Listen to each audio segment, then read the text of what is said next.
Hello, this is Mindy from The Weekend Gardener, and today I'm going to bring up the topic of drainage material.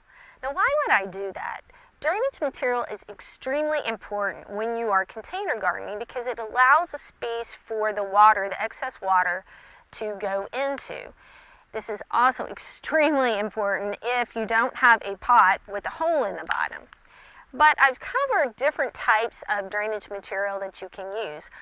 Paper coffee filters is one, broken terracotta pots is another, just stone in the bottom.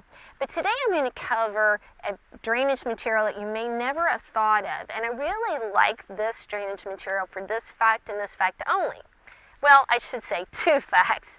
It's a common household product and it helps retain water, so you don't have to water as often. And this is really important, especially if you're a forgetful gardener who may forget to water your plants. This kind of gives you a little bit of a reprieve compared to if you were using the coffee filter or the broken terracotta pot drainage material. And it's really simple. You can either cut the sponge to fit on the inside of your pot, or what I like to do is I just like to put the entire thing in the pot. Now the reason for that is it just gives me more surface area that holds more water, and so I have more availability of water to the plant material. The other thing I like about using this is the wicking part. I can simply put this terracotta pot with this sponge drainage material in there in a saucer of water, and that sponge will soak up that water and make it available to the plant.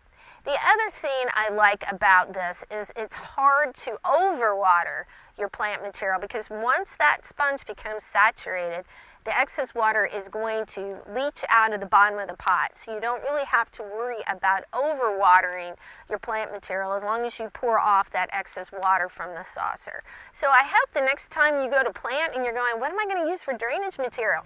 Think about the common sponge that I'm sure you have underneath your kitchen sink. So until we meet in the garden again, this has been Mindy from The Weekend Gardener.